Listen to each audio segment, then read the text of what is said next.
Look into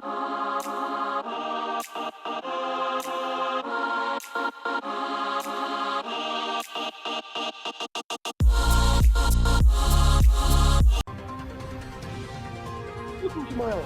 Into my eyes. The eyes. The eyes. Not around the eyes. Don't look around the eyes. Look into my eyes. You're under.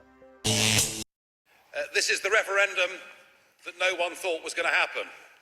It's the referendum that the Prime Minister hoped he would never have to deliver. And it's the referendum that UKIP have spent 20 years fighting for.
Thank you very much. Thank you. 2016, we did it. We did it. Since November the 8th, since the election of Donald J. Trump, every time And I'm very honoured to be here today. I'm delighted and thrilled that CPAC invited me. Me, a foreigner, in your country. But you know, it's a funny thing. Since November the 8th, since the election of Donald J. Trump, every time I come to America, I'm feeling a little bit more American, I have to tell you. Nigel Farage, a British politician and fervent supporter of President Trump, is now reportedly part of the FBI's probe into Russian electoral interference. Farage isn't accused or suspected of any wrongdoing, but investigators apparently think his contacts with other parts of the Russia probe could warrant further scrutiny in the investigation. The Russian investigation is looking into three things: Russia's alleged hacking of Democratic emails, the publication of those emails on WikiLeaks, and the Trump campaign's political benefit from the fallout. An unnamed source told The Guardian that Farage has ties to all three of those elements. He's been featured on Russian state-sponsored TV, he's visited the Ecuadorian embassy to meet with WikiLeaks head Julian Assange, and he's acted as a surrogate for the Trump campaign. For his part, Farage is denying everything.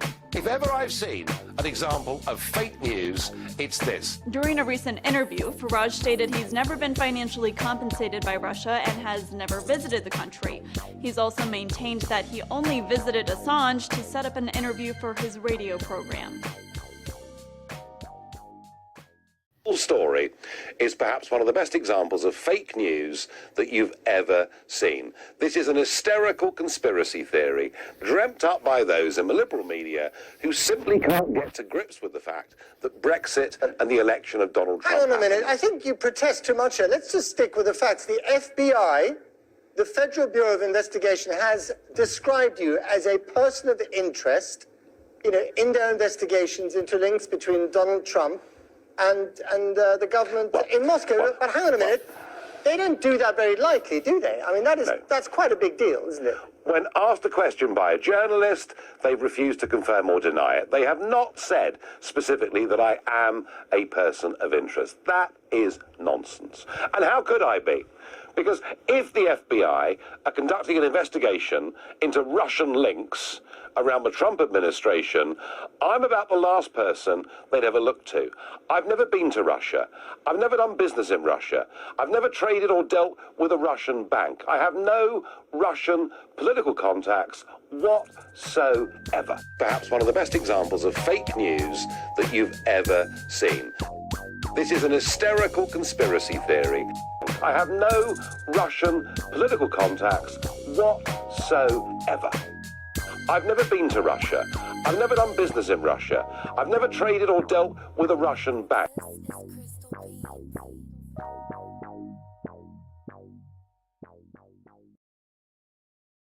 So you are not working for the government of Vladimir Putin. You are not a Russian spy. No, I'm not a Russian spy. And it just shows you the crazy levels of conspiracy theory that some people are going into. It is utter rubbish. But